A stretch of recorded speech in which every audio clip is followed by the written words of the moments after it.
Oh, look at that. We're really here because I don't know why we're here. We're here because it's fun to learn a little bit about halacha. Um, so before we begin, I want to thank Ava for sponsoring today's session. She does a lot more than sponsoring today's session. She sponsors other sessions anonymously when you would never know that they're even being sponsored. She's a very wonderful woman, and she's here again today, Ava Cross, and she's sponsoring it in honor of her children. And I think that that's a wonderful thing, David and Miriam.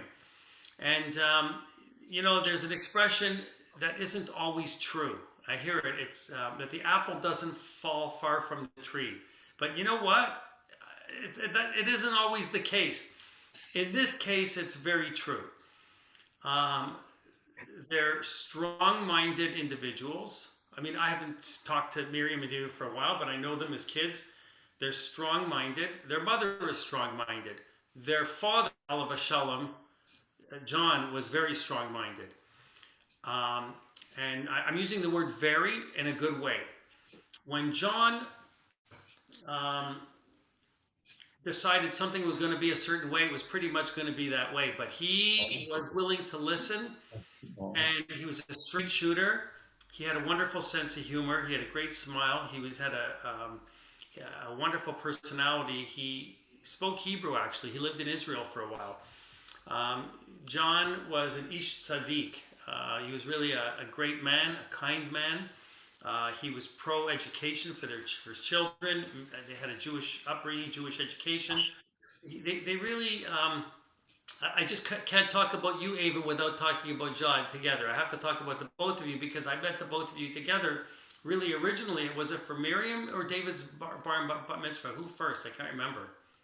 Miriam had her bat mitzvah, and it was at Adath Shalom. Right. And you tutored David for his bar mitzvah. Right. I don't know if I tutored David or David tutored me because I sold him his tallit. That's right. That's right. Yeah. So I'll tell you, David read Parshat Vayeshev. That's right. Yeah. Memory. How many years ago was that? It was about 22, 23 years ago. Wow. So when a teacher can say after 22 years he learned Parshat Vayeshev, it should be, So why do I remember it? I remember it because he learned the whole Parsha and plus a lot more, but he learned it meticulously and perfectly. So he did a really great job. Anyway, an excellent teacher. Yeah, you know what? In spite of the teacher, they did a great job, and they're both wonderful adults now. So I think it's beautiful that you did that, Ava, and thank you so much. You're very sweet. Thank you. So, halacha and wine and whiskey and booze, we learned that with wine, it's a different bracha than other kinds of alcohol that you might drink. If you were drinking vodka and you had to make a bracha, what would you say? You say shakol niyeh bidvaro. For all other things, it says, right? It's really the same bracha that you would say for eating meat or chicken. Bread has different halachas for making bread, right? We talked about that. There are certain ingredients that can be used and certain ingredients that you're not supposed to use. But bread, we say hamotzi lechem min haaretz. We don't say shakol niyeh bidvaro. So you drink vodka or you drink whatever it is, rum or whatever, scotch, you say shehakol nihiyeh bidvaro. But when you drink wine or you drink grape juice, you say borei pri hagafen. So they fall into a completely different category just by the blessing alone. The bracha alone is enough to tell you the rules are going to be different. So, do you think that in Poland in the 1800s, when whoever it was, Moshe Pipik set up a still, and the still was in the back, and it had copper tubing, and the copper tubing was coming down and into the boiling pot. Bernie can tell us more about how to set up a still. He probably did it in university, but he's laughing, but it's probably true. It's probably true. All the pharmacology students are all experts at setting up stills. It's true. I'm not making that up. But the thing is when you did that back then, what was kosher or not kosher? What were they making vodka out of? They were making it out of the cheapest thing that they could find. They were making moonshine in a sense. And they were making it out of mostly probably potatoes, I'm guessing, in Poland or in the Ukraine or in wherever Latvia, wherever they're making it out of potatoes. Interestingly, potato vodka, there are less and less and less of them. You need a lot of volume of potatoes to make potato vodka. So potato vodkas, instead of becoming the cheap thing today, are now becoming an even more expensive vodka, and they are becoming some of the premium vodkas to buy. And often the potato vodkas are kosher. So I will again say that there's a site, a website, which I'll show you what it looks like, but the CRC, I think it's called, website for kosher alcohol, to look it up and see all of the different products that are kosher or not kosher. It's a fantastic site, because if you really look, you'll find that there's a lot of products that don't even say kosher on them, but are listed as being kosher by the CRC. So you can have those.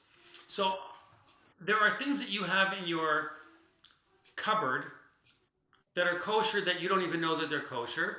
And there's a lot of things that you have that are not kosher that you have because you felt, I read the label, what's in it? It's got a little bit of this and a little bit of that. There's nothing in it that's not kosher. I'm not buying meat. I'm not buying, anything really. I'm just buying, it's in a bottle. It tastes good. How bad can it be? And the truth is, it can be not kosher. So if you know this bottle, and everybody knows this, is when you talk liqueur, everybody knows this no matter what. Because everybody, if you've been to Mexico, and there he is, Marvin's holding one up right now. You've got one of these in your cupboard, and you probably have a little taste here and there, and it sits in a, you have it in a coffee or in an espresso, and it's been there since, I don't know, somebody's bar mitzvah from 1972. How many? 5, 10, 15, 20 years? This bottle's, and it's never been opened. And it's still good, I can tell you. Now, But some of the I sugar think- content will settle at the bottom. What we noticed though, what Bernie said last week, they evaporate. Now this bottle is totally sealed, and I say I've lost at least 20% of it. No. Oh yeah. Okay, for sure. What did you You're forgetting the real classic, Marshall. Peter Hearing. Peter Hearing? I'm going to talk about that. So this Got here, that too. this old bottle of Kahlua, and I have 2 or 3 of these downstairs because I don't drink it. It's not something that I would go to drink. It's very sweet and chocolatey and whatever, coffee flavored, coffee. If the bottle is from before 2016, Marvin, it's kosher. It's Yeah, definitely surely. Oh, before, Oh, long yeah. before. So up until 2016, it was a kosher product. OU said that after 2016, they were no longer certifying it was being kosher.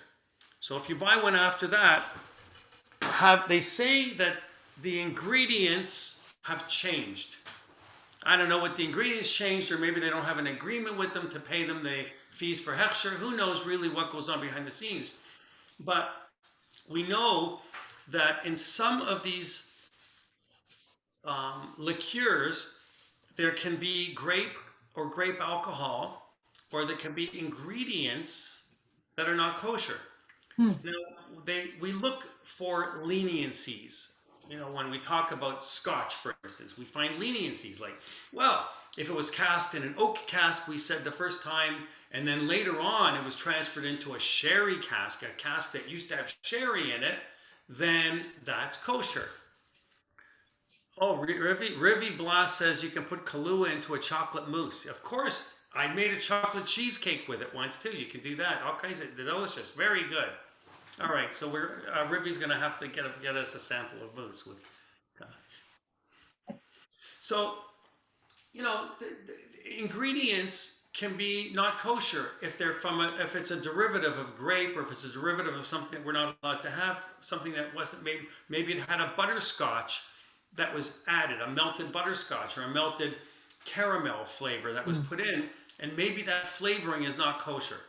So last week when we spoke about that have different tastes, orange is often found in liqueurs. Orange is very popular. We'll talk about that. Some places apple is. Some places chocolate is. Chocolate has to have a hechsher. I find it very interesting that you can find some kosher Lind chocolate in Israel, but you can't find any kosher Lind chocolate here. None. So am I allowed to say, well, it's Lind, it's chocolate, if it's kosher there, it's kosher here? Not necessarily. It comes from a different plant. I'm not saying that you can't eat a Lind chocolate bar. I'm not saying that they're not kosher. What I'm saying is they're not certified kosher. So I can't tell you to go ahead and eat it. I can't tell you not to do anything. But there is something that I didn't talk about, or maybe I did last week, and that is about something that is very difficult for all of us to do when it comes to this topic, and that's called closing one's eyes.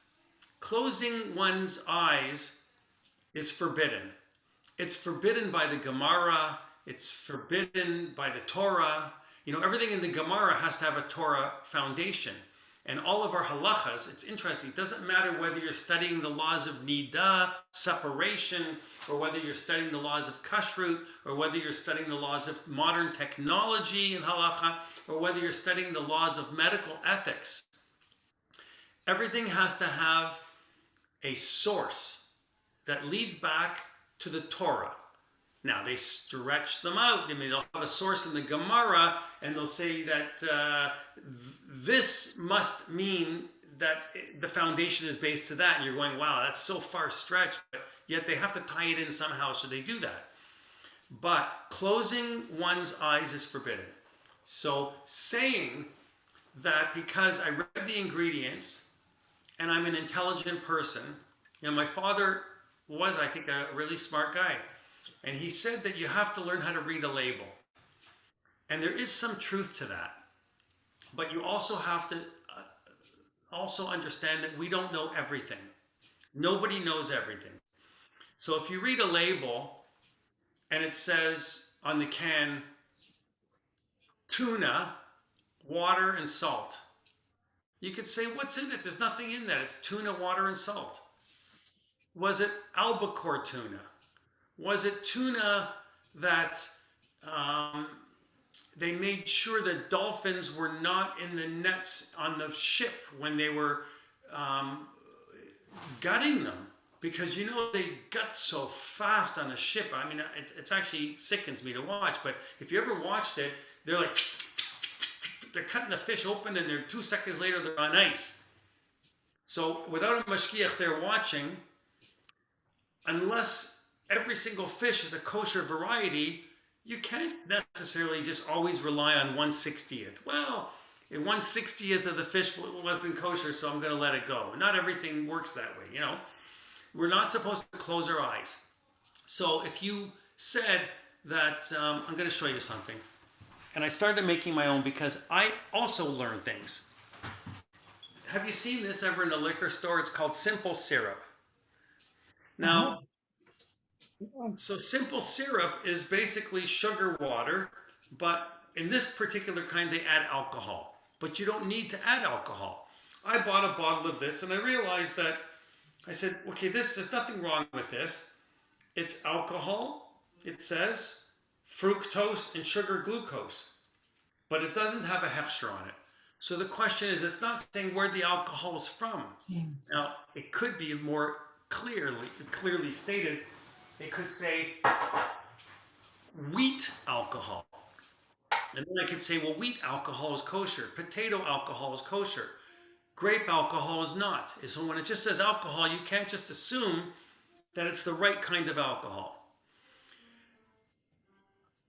It's important to know that, you know, even though we think there's a level of transparency with the companies, and I believe that they're not trying to fraud anybody or do anything unintentional today. We're not taking the approach of Rav Moshe Feinstein, who took the approach and said, everybody in every factory is a liar. That's the words he used. They're all liars, and they'll put in anything they want, and they'll tell you they're not putting it in, and they don't care as long as the bottom line makes money and they have sales. But, when you start to learn about ingredients, you start to see that you can't just close your eyes. Here's another example. This, everybody has seen this at some point. It's from Hungary for Pesach. It's called Got Zwaks, that. Yeah. right? Okay. I call it the turpentine of kosher liquid. But anyway, it's plum liqueur from Hungary. Hungary's famous for plum liqueur. And it has a hechsher on it, OU. It's kosher. And it says kosher. On Pesach last year, it was on the shelf. It's pretty full. It was on the shelf with all of the Pesach products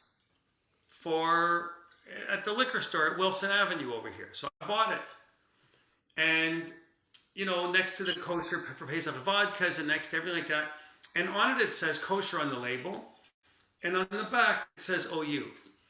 And then I took a look and I was looking for the symbol when I got home because I bought it on the kosher, section for Pesach, for Passover, that it doesn't say kosher for Passover on it. It says OU kosher. That's a problem because Pesach is more stringent than any other time of the year. Pesach supersedes everything. And when it says kosher, but it doesn't say kosher LePesach, and here's the ingredients. Water, ethyl alcohol, sounds like gasoline, kosher plum brandy, and kosher caramel. So everything in it is kosher.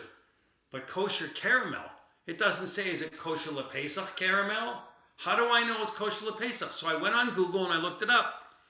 And it said, Zwak plum liqueur is kosher for Passover, and it says, and is indicated so. But this is not indicated so. It doesn't say kosher for Pesach on it. So I can't just go by, once it says as indicated so, that means it's supposed to say kosher Pesach on it. So I couldn't use it for Pesach. There's other things to have. I used it for other times of the year I taste it. It's really rocket fuel, I have to tell you. I don't know. It's first of all, it's 47% alcohol. Oh, God. It's total rocket fuel. So a couple of these and you're flying away. Anyway, so there's that. Then there's an interesting product which is not kosher LePesach, but has an OU on it. It's kosher, and it's from the Ukraine, and it's called Horchitza. I was going to say it's called Vustichtza, but it's called Horchitza. So Horchitza. This, you know why the bottle's full? Because it's horrible to drink. It's awful. It's pepper, honey, hot infused vodka. So when I looked it up later, I saw it's vodka that is flavored. So I told something last week that isn't true. By the way, you know what this would be good for? Cough medicine. If you had a cold and you had a couple of these, it'd be good for cough medicine. So, what I said last week was vodka for the most part is kosher. You can check it out on the CRC site because a lot of them don't say kosher, but they are. Kettle One is kosher, it says, for instance. But I said very few flavored vodkas are kosher, and I was wrong. I did a little homework, and I discovered that there's a lot of flavored vodkas that are kosher, but they're with Absolute. Absolute, as a company, has put out a tremendous high amount of flavored vodkas. They're decent quality, and if you like vodka infused with peach flavoring, you can get it, and it's kosher. So, how much is there really to talk about in liqueurs? You don't need me to sit here and tell you this one's kosher, that one's kosher, that's not kosher, this is kosher. So I had to figure out what direction am I going to take this conversation in, because I can't just sit here every week and tell stories about myself. I have to sometimes teach you something. So I started thinking about, first of all, why do we buy these things? We buy them because, as Esther will tell you, it tastes good. Right, Esther? Ask Esther what she likes. She'll tell you she likes apricot brandy, probably, right? Peach schnapps. Yeah. Peach schnapps. Yep. All right. So I said to you, well, there's a company, Coupiers, Kupyers. They make a ton of kosher liqueurs. Almost everything they make is kosher. If you like liqueurs, you can buy that brand, and probably pretty much everything they make is kosher. In chocolate liqueurs, even though Barbara Kochberg missed this, but I was saying, Barbara, in your closet, in your cupboard somewhere, you've got an old bottle of Kahlua, because everybody's got a bottle of Kahlua there. See, thumbs up. So I was saying it's a good thing that you have that old bottle that's been sitting there, because if it was before 2016, it's kosher. But the Kahlua after 2016 isn't kosher, and you bought it with Paul on a trip about 30 years ago in Mexico, so it's still sitting there. So you're okay. So when I started thinking about what is kosher about a liqueur and what is not kosher, and I realized it's those little ingredients. I mean, Scotch, you can talk about infusion of the casks, but with liqueurs, it's as they use mamish, things are really put into it. What's put into it? A lot of sweetening liquids. What do we sweeten with? Sugar and honey. So the reason I showed you that bottle of simple syrup was because what is simple syrup? Forget about the alcohol. Simple syrup is sugar And water. melted or boiled in water. Anybody can take 2/3 sugar, 1/3 water, and boil it. Sugar and water. And then you have simple syrup. So now you have simple syrup. Or honey. You can buy lots of honey, right? Honey's kosher. Why is honey even kosher? Honey, I think we're very lucky that the rabbis in the Gemara really didn't understand too much about honey, I think. Because today, if they were around today and they knew what they knew today, they'd probably say honey is not kosher. And then we'd be having to eat fake honey. First of all, we eat products from things that are kosher products. That's why we're allowed kosher, like we can have cow's milk, because milk from a cow is kosher. You eat the cow and you drink the milk, not together. You do it at different times, but you do it. You eat the sheep and you can drink the milk, not together. You eat the, what other animals can we have milk from? Goat. Goat. You can have goat's milk and goat's cheese, right? But you can also eat the goat. When was the last time you ate a bee? And Not by choice. not by choice. And you know something? You're allowed to eat certain species of grasshoppers. And if you buy the Koren Talmud set, and the Koren set, it's expensive. So you don't buy it. Borrow it from me. I have it here. I can give you a book here whenever you need it. The Koren Gemara has a picture in it of the actual locusts, the kind of grasshoppers that you're allowed to eat. And they've identified them, and they're kosher. So I'm running around up northern Ontario looking for these grasshoppers because I want to have shish kebabs, you know. But it's not. As Barbara said, it's not my kind of problem. It's not my kind of protein. She said it's not my kind of protein. But you know, many countries insects are eaten, right? Yeah. So when we think about it, grasshoppers of that nature were kosher, but bees were never kosher. Bees are not something that we can eat. So why honey? So the rabbis of the Talmud, they asked the question, because in Gemara times they only knew, so the Mishnah states that said, that which comes from something which is not kosher is not kosher. It says it right in the Mishnah. The Mishnah is the main section in the middle of the Talmud. Right? That's our sources. It states that which comes from something that is not kosher is not kosher. And then it says, and that which comes from something which is kosher is kosher. That you got to be a brain to think it. I could have said that, and I'm not even a rabbi. So for the example of milk, we know that we don't eat a camel. It's not kosher, and we know we can't have camel milk.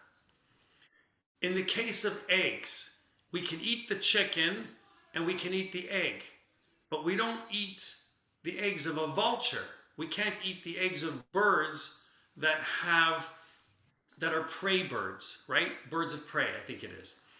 So then why should bees be kosher? And why is honey from a bee permitted? And why am I even talking about honey when we're supposed to be talking about liqueurs? Esther wants to know. I'm talking about it. I'm going to get there.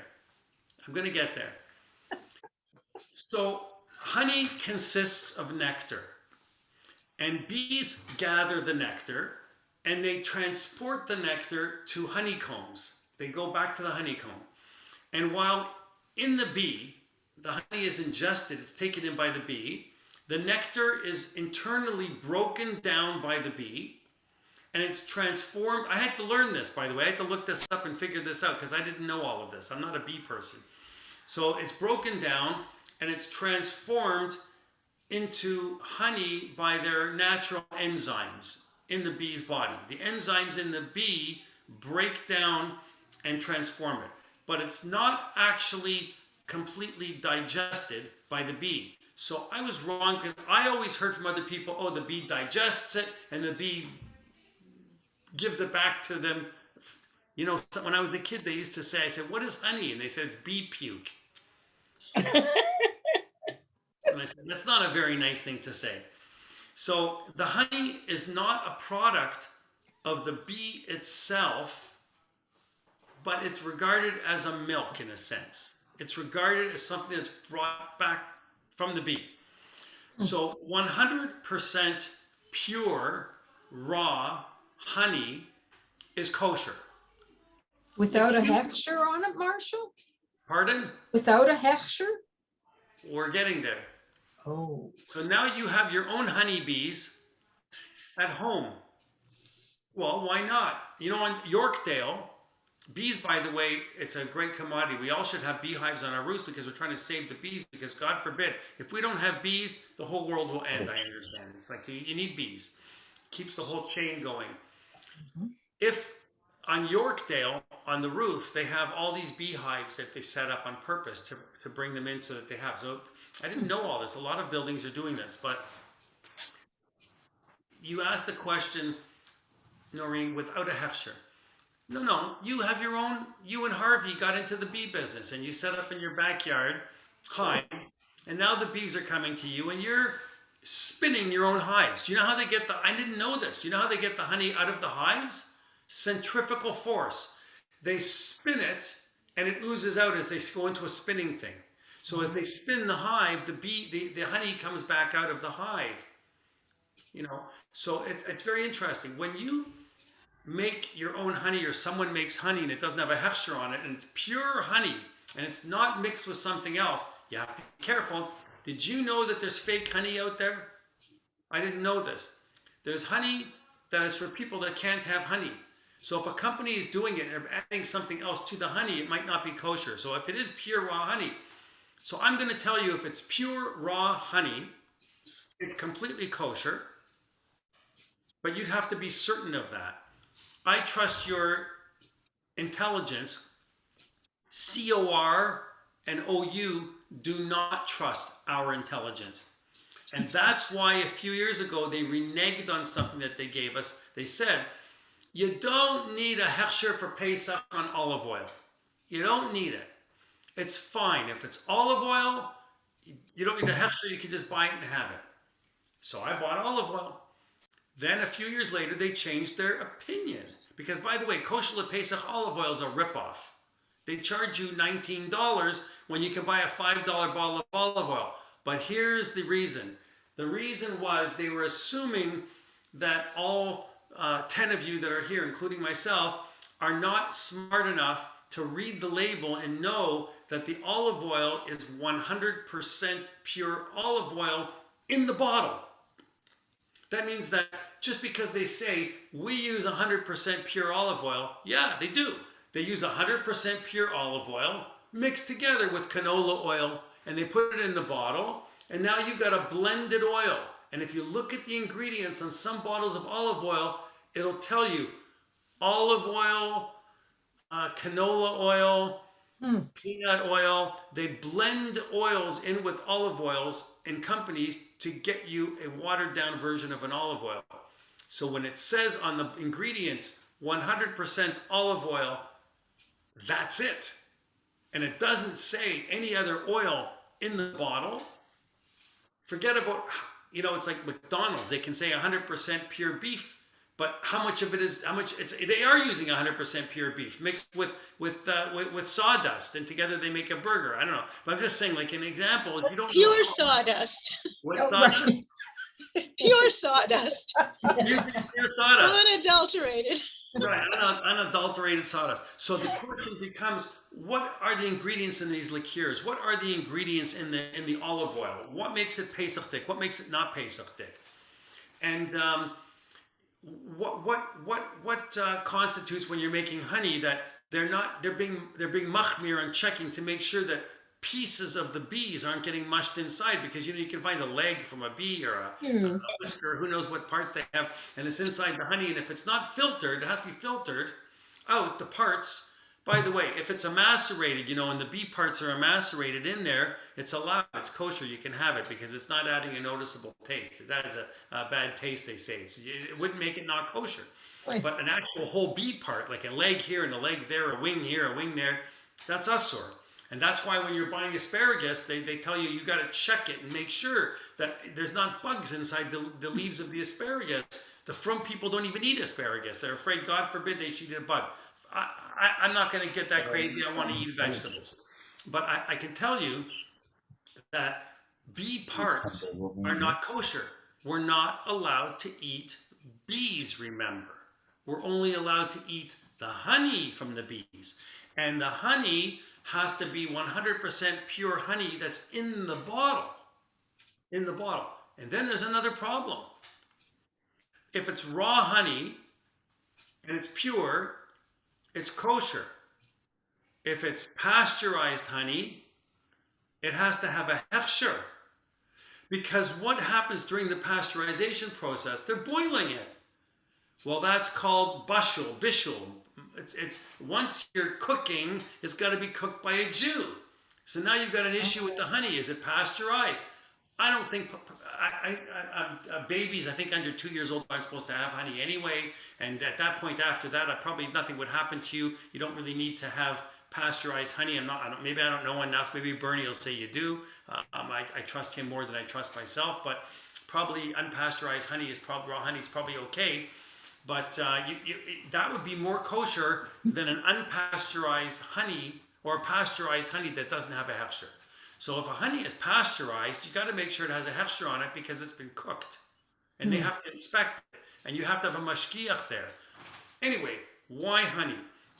When you purchase honey, you have to be sure to really check that it has a certification as being kosher, something reliable.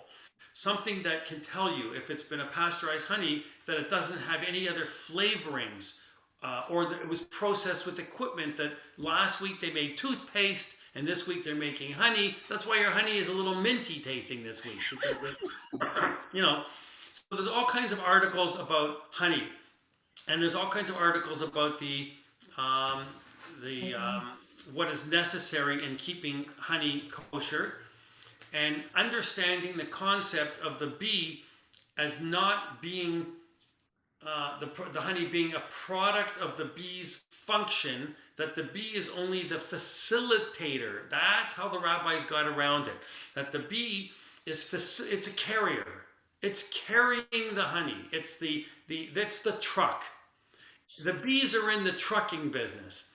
The bees are going and they're making nectar, and they're driving the truck to the honeycomb, and they're delivering the honey to the honeycomb, and that's okay, because they're just in the trucking business. It sounds like a Jackie Mason story. The bees are in the Are trucking. are they unionized too? And they are unionized, because you ever see how organized bees are? If we could run a shul the way the bees run a hive, we would be in a different position. So why am I talking about this? Because when I discovered that simple syrup is water and sugar, and I discovered that honey is a kosher product for the most part, and it's kosher, and oranges and apples and vanilla, they're all kosher, I thought, yes, you can go to the liquor store and you can buy all of these products. But you know what I also discovered? You can make them. Now I have your interest a little bit. Some of you are saying, I'm not making anything. I'm ordering in from the LCBO. But that's fine. That's why there's a big list like this long of kosher liqueurs. But it's so easy to make it because all of these liqueurs I've been learning, because you made me learn this. I didn't know this. I had to learn a little bit about liqueurs because I know about Scotch, I know about rye, I know about bourbon. Liqueurs, and I learned that they are either brandy or cognac based, Scotch based, so whiskey based, or vodka based. So if you took vodka that you buy from the store and you put inside the vodka simple syrup, you heat it up, you put simple syrup in it, and you put in a vanilla bean, and then just pour it through the strainer afterwards, you've got vanilla sweet liqueur. Hmm. If you took dried plums and you put them inside vodka and you leave it for 2 to 3 weeks, you've got apricot or dried plum or whatever it is brandy. And you can do it with brandy or you can do it with vodka. So years and years ago, my mother used to take, I never knew what she was doing, I never understood it, but she'd have this group of friends that all came over to the house. You know, everybody came over to the house. And they thought, nobody drank. They thought this was such a big, my mother thought this was such a big deal back then. You're going to laugh when I tell you this. She would take a bottle. How do you, oh, that's right, you're right, Barbara, you're so close. Okay, but anyway, it was very close. So my father would make Vishnik, but always, but listen to this. And so Rivi knows somebody that made Vishnik, right? So you know what?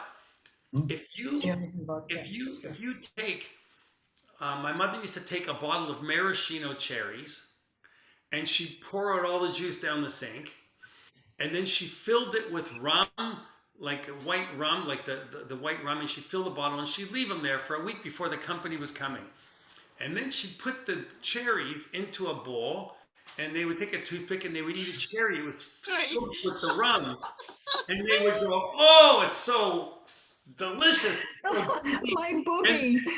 And they would come over and they'd go, oh, I think I'm drunk, Lorraine. And they would, you know what I mean? And they'd go home on their 2 cherries. And I would laugh because I go, that's drinking, you know. Anyway, but that was what the people did. So I thought, what an idea. When I started looking about how easy it is to take a kosher brandy, you buy a bottle of kosher brandy, and you put in some orange peels into the brandy. You put orange peel into the brandy, let it sit. You add some honey to that, and you've got Drambuie. Like you want Grand Marnier, it's cognac and orange and honey, basically. I mean, you can look, they put in some cloves, I think. There's some cloves in it, possibly. That's all Grand Marnier is. So I went, yeah, Grand Marnier doesn't have a Hechsher. You might say, I'm going to buy a bottle of Grand Marnier. I don't care. I'm going to drink it and that's it. I'm not going to worry about it. But if you were thinking, is this a kosher product? Or you were having company over, you were serving it, you wanted a kosher bottle, you wanted a kosher jar of actual Grand Marnier, it's the simplest thing in the world to make. It's brandy and it's honey, or Drambuie, the same thing, and it's and that's all it is, and a bit of seasoning. There's nothing. It's like 3 ingredients, and you've got it. You know. So is there a good kosher brandy that you can buy? Some are good, but they're very expensive.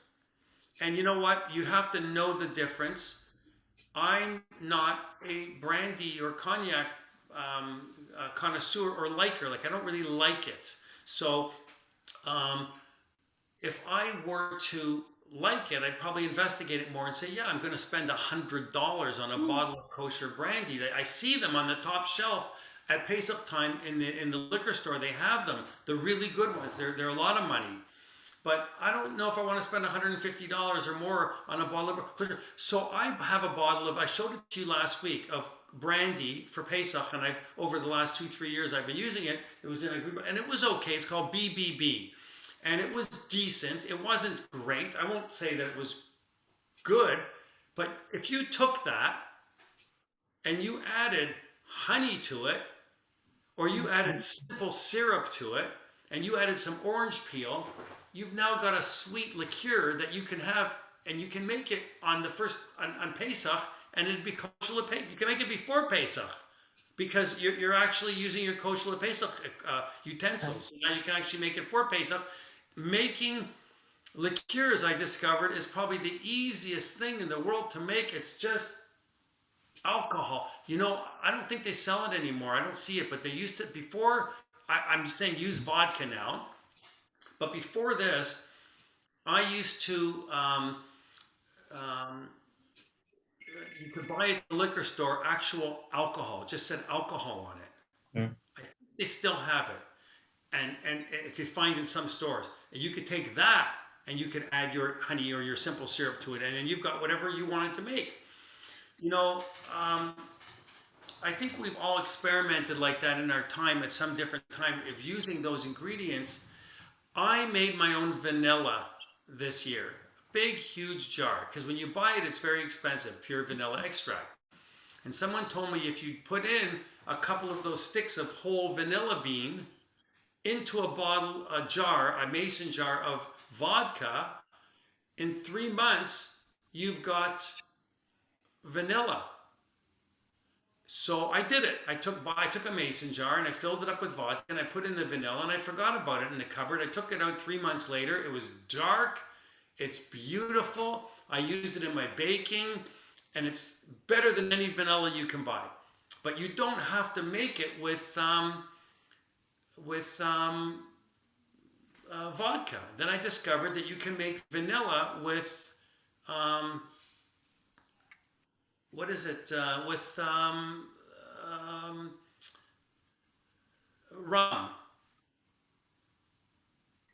What was So that? Liquor You with can rum. make vanilla for baking with rum. You put vanilla sticks inside the rum in the mason jar, let it sit for a couple of months, 2-3 months. It'll absorb all the flavor of the vanilla bean, and it's delicious thing. So why am I telling you this? But normally what's in vanilla? It isn't liquor. It is. If you're buying an expensive vanilla, what's in it? Yeah. If you buy expensive vanilla at Costco, where I go, and I buy that jar with the label on it, you know the one I'm talking about, and I would buy it, and so it's like $50 for the jar. It's very expensive. I'm not talking about artificial vanilla extract. I don't like it. Sure. It's made out of antifreeze. It's made out of it's propylene glycol. Read it. It's propylene glycol, and I don't like the taste. It has a bitter taste to the artificial vanilla extract, and when you bake with it, I notice the difference. So I like to buy real vodka, but I said, you know what? If you buy the cheapest bottle of vodka, they're big, a big 26-ounce bottle, and you pay $22. I think it is $23. You've got that entire bottle of vodka worth for to put inside to make vanilla. You've got vanilla probably for 2 years. You know, it's unbelievable. It won't go bad, so you have it forever. You make But what is pure? But what is in pure vanilla? Vanilla bean sticks put into a jar of vodka, and that's it. You don't even need the mason jar, by the way. What am I saying mason jar? I turn the mason jar up and down. Take the bottle of vodka, drop the vanilla sticks into it, and put it in the cupboard and forget about it for 3 months. I did it in a mason jar. I realized, what a stupid. I could have just put it inside the bottle. But getting back to my original question, without the vodka, what is in a pure? I could go and look at my cupboard. What is in a vanilla, pure vanilla? Is it Vanilla bean. And what else? That's it. Period. Hmm? Period. That's it. Alcohol, is that an extract? or Just a two? vanilla bean. There's no extract. Vanilla, it might say vanilla extract in what you buy because they're going to do it. They're not going to, but the one I made, I just dropped, I went to John Vince Foods. I bought some vanilla beans. I took the vanilla beans, I dropped them inside the bottle of vodka and I got you want to see it? I'll run downstairs and get it for you. It's unbelievable. It's unbelievable. And it smells great. And what I'm saying is that if you took a few drops of this and you added it to what you already bought, whether it's the brandy, buy an inexpensive brandy, a kosher brandy, and take that brandy and boiled and add some simple syrup and add either a flavoring that you like, whether it's apricots or whatever it is, and you've got a great apricot brandy. Whatever liqueur that you're wanting to make, it's just about adding either the dried fruits or the fruits to it, and then you throw it out and you've got the bottle and you've got the liqueur. And that's all it is. And when I started looking and I Googled and do this, I encourage you to do this. Just Google, how do you make Grand Marnier? And it says, take a bottle of brandy and add some orange peels and some honey. And it gave one seasoning, one thing, and it wasn't a bay leaf, but it was like something like cloves or something like that. Throw a couple of cloves in and you've got Grand Marnier in a month. That's what you've got. And I said, this is so simple, it's so easy to do with a bottle that you might even have in the house that you don't even want to drink because you don't like it. So if there's somebody that likes a sweet drink and they like a liqueur and they're saying, you know, I've got 6 bottles of vodka here, I'm never going to drink, I'm going to die, and the kids will take it and pour it down the drain. So you might as well take that and make yourself investigate.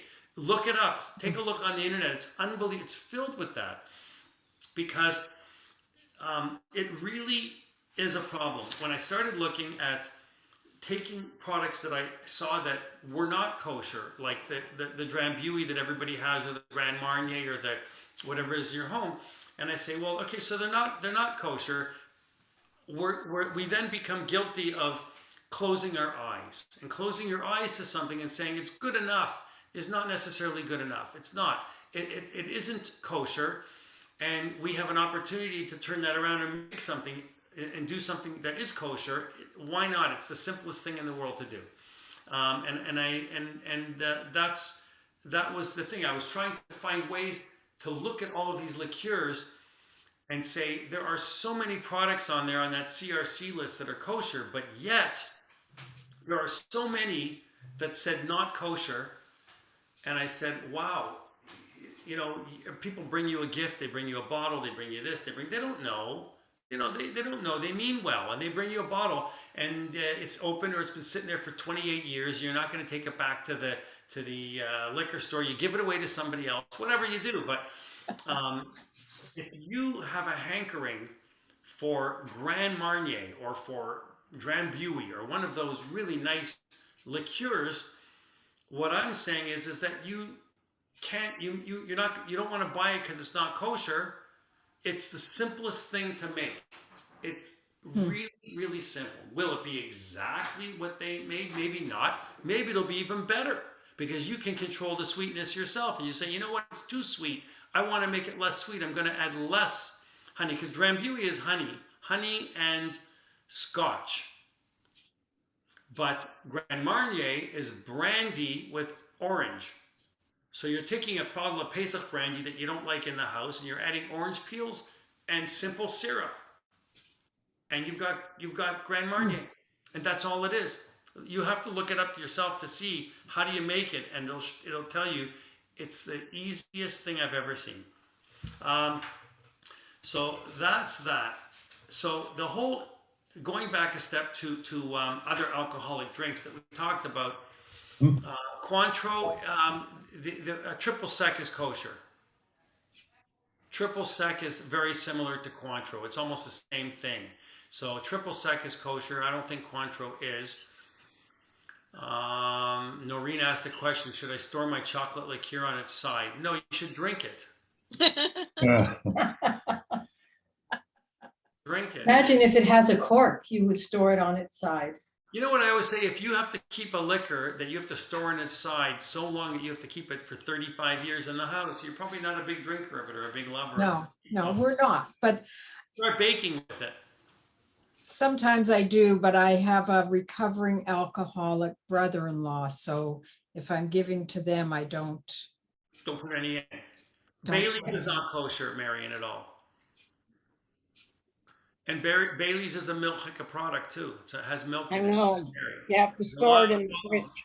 There's a lot of problems with Bailey's. Now, you could take your chocolate liqueur and you can make a Bailey's by adding your mint to it or whatever. But who likes Bailey's anyway? Or I shouldn't say that. I do. Someone gave me a bottle and I looked it up on the CRC and it said not kosher. Right. So Bailey's is not kosher, but I'll bet you if you look up how do you make Bailey's, you'll see it's kosher. So what is the conservative position on brandies and liqueurs? And the conservative has to be as strict as the orthodox position, meaning it's not like a leniency of wine saying it's you're going to drink it for social occasions and therefore because wine, when you buy it, even if it's not kosher wine, you know what the ingredients are. The ingredients is grape. There's nothing else in wine except for grape. But here we don't know what the ingredients are. We're not in control unless there's a mashgiach present to say what the ingredients. So it falls into a completely different category than liqueurs, and that's what I found most interesting because I started looking into the categories. I said, what is the bracha for a liqueur? Shehakol nihi bidvaro. It's the same bracha that's going to be said for. I always look at a drink whenever I have a drink. Marvin, you can do this. I don't know, Marvin, if you have a drink from now on, whenever you pour yourself a drink, say a bracha. Then you can always say, the only reason I had the drink was so I could have the mitzvah of saying the bracha. I wanted to say a bracha, so I had a drink. That way, you're redeeming yourself. But, there's a lot of constraints put on other kinds of alcohols, including vodkas, because if it has grape alcohol, there's a whole hoo-ha right now about Grey Goose. It's not kosher.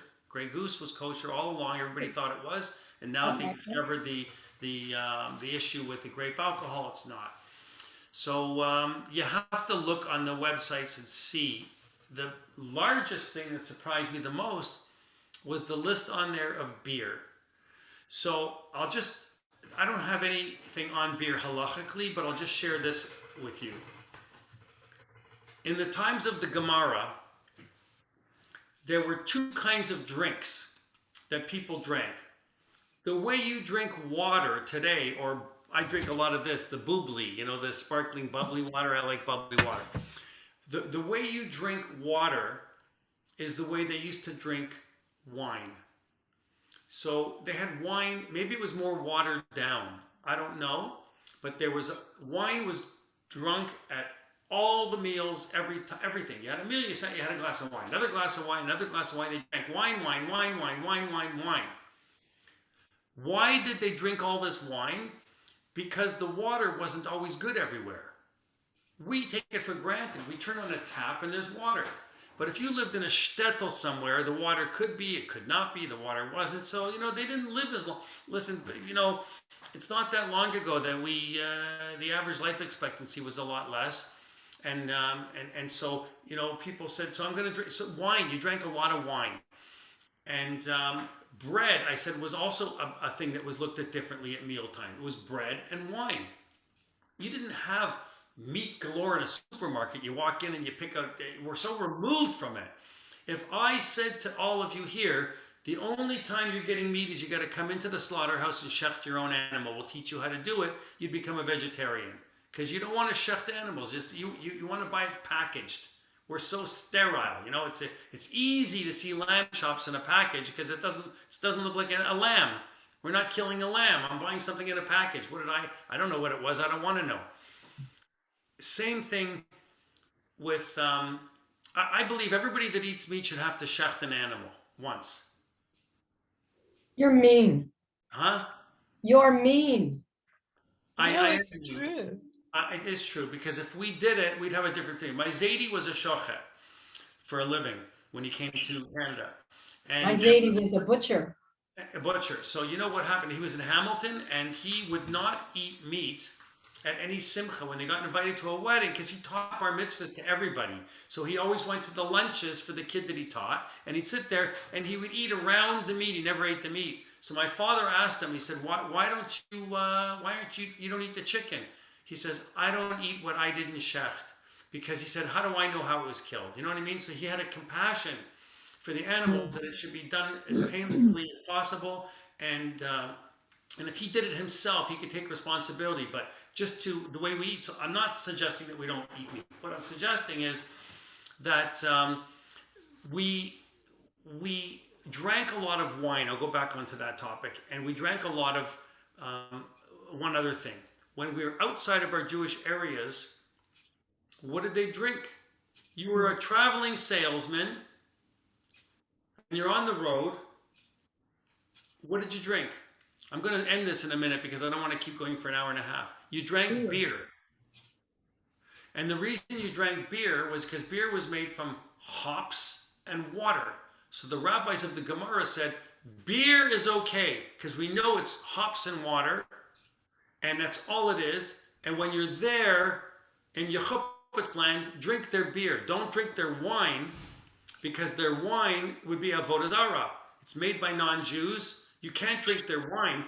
At home, you could drink your wine in your shtetl because you bought it from Moshe next door. So Moshe has barrels. You got the thing. You chop the barrel. You take it into your jar. You go home. You're drinking wine, wine, wine. But when they went on traveling, they drank beer. And I found it interesting that I'm not such a big beer drinker, but there is a list on that CRC site that is enormous. Miles long, yeah.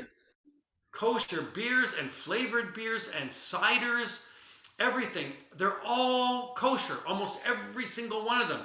Hundreds to choose from. You have a list, you can pick anything you want. It's all kosher. So it's interesting how beer is considered to be easily a kosher product, but liquors and liqueurs and even scotches that are casked in different ways could be rendered not kosher.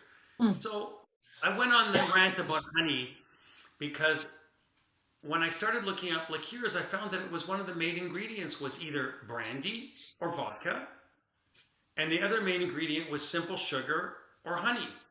And then came the flavoring. So you have sweetness, alcohol, and then your flavor. You want vanilla, you put in vanilla bean. You want whatever it is. So I don't think anybody talks about that when it comes to kashrut. No, I never heard anybody say, make your own. But when I started looking it up and I saw how simple it was, it's the easiest thing in the world, I said, I'm going to try it. I'll try it and I'll let you know. There's another business for you. You've got your I don't cheesecake. need another Now business. you're going to have the liqueurs. Yeah, we're going to do liqueurs. So It's a combo. Sell it as a combo. So I know we can talk about booze all day long, but I'm going to cut it off because I don't want to talk too much. But how do you know what the stringencies are depending on what things are? Is think about what the ingredients are and think about what the bracha is. If the bracha is borei pri hagafen, you know right away you got a problem because it has to be kosher. If it's going to be she'akol niya bidvaro and it's a pure ingredient and it's casked second time around, it's called a secondary taste. If it's in a sherry cask, it's completely allowed. If it's the first time being cast in a sherry cask, it's not allowed, and because it's intentionally put into the first cask. And when it comes to liqueurs, know that there's really only three main ingredients. There's sweetness, alcohol, and then your flavor. I'm going to make some. I'm going to start with a plum brandy and make it or something. No, make a peach schnapps. I'll make a peach schnapps and we'll try and see how it is. All right. Can we have a party? And we can have a, well, you know what? I think soon we probably could. Things are getting a little bit back to normal. I feel very comfortable. I don't know about you, but I'm not as afraid. And I'm starting to live life, and I think we all have to start to get there a little bit at a time. Time already. Marshall, I'm prepared to drink the schnapps. Okay. Not necessarily with you there, but I'm happy to drink the schnapps. Okay. She doesn't trust herself. So, Esther, I'm with you with the peach. Yeah, no, I like it. Marshall, Yes. thank you for the smile and the memory. My dad always used to tell me a story about how he would walk into the kitchen sometimes and his mom would be closing the fridge door, licking her fingers and smiling. And he never understood what was going on until he got older and he realized there was a jar of the homemade vishniak in the back of the fridge, and she'd take out the cherries and she would eat the cherries. So thank you so much for that. That was an unbelievable memory that my dad shared. Good. I'm happy. So who remembers this? Just before we go, I'll share one thing with you else that I notice we don't do anymore, but it's I have this memory of being a kid, and you know the cupboard below where like you put the some people use the word the garbage under the sink, the cupboard under the sink. My parents had a hook inside the cupboard, and they'd always have a wurst hanging there drying out. Oh, Oh. no. It was never refrigerated, but they would just sit there and they'd cut off pieces and eat the salami. And I said, doesn't Yes. go in the fridge. They didn't care. They ate it. And anyway, It was the best. well, there's that. So listen, I do want to, I think we're going right into next week for teaching again, I think. We're going to do something different. We're going to go right into technology. Okay. There were so many fascinating issues with halacha and technology, and all of the leniencies that they came up with us and the things that we can do and the ways around it, because there's a lot of problems. So just to give you a taste, you're in Jerusalem. You're not even in Toronto. You're in Jerusalem, and it's Shabbat, and you're walking around the kotel, and you got to get into the kotel, and you're looking around, and there's motion cameras everywhere, and they're following you everywhere. And you're not allowed to be on camera on Shabbat. You're not supposed to. How do we get around all of these halachas? And don't forget, they're run by Orthodox organizations. This is an Orthodox opinion that you're going to get, so that we can then create leniencies and see how things go. So we'll talk about all the different technologies. And the things about timers. How do we use timers? Why can we use a timer to turn on a light on Shabbat, but we're not allowed to use a timer to turn on the baseball game? So we're going to talk about that. We're going to talk about solar ovens, solar heaters on roofs, solar on are you allowed to use it on Shabbat? And all of those things. And I think it'll be interesting. We'll go through that, and then we'll find something else to talk about. What about in the future when we have self-driving cars? So it's the problem is with that is that you might come to ride outside of the A roof. No. Right. That's what they're going to say. I'm telling you right now what they're going to say. So, will we start at 11:30 again? Yeah, I guess so. Yeah, I think that's what it says on the Okay, thing. okay. We'll go on to technology. So I'll see everybody soon. Ava, thank you so much for sponsoring again. It's Yes, Ava, thank you. Thank you Yes. very Welcome. much. It was a lot of fun. Wonderful, wonderful. We're gonna drink to you, Ava. Oh, thank you. I'll join you. I'll join you. L'chaim. I've got water here. I don't. Oh, you have to add something to So, that, so Miriam. you say, so Don't you tell say. us we'll believe it's Well, it vodka. could be vodka. You wouldn't know, would you? that's right. That's why you're so happy. I've got a bottle of cognac and it's about 30 years old, never opened. How do I know if it's kosher? It's not. It's not. Okay. If it was kosher, it would say kosher on it. I also have bottles of cognac that people have given me and received, and I even bought one because it was very, very fancy. I didn't really think about alcohol. I thought, it's not something you really think about. And now I look at them. I don't really drink them, but I give them, you can give it in a glass to somebody else. By the way, if it's a non-kosher liqueur and you're serving it in a glass tumbler to someone who doesn't keep kosher, I'm not suggesting you give it to another Jew, but if the person was not Jewish, you can give it to them because they can drink it and you can serve it, and it doesn't make your glass not kosher.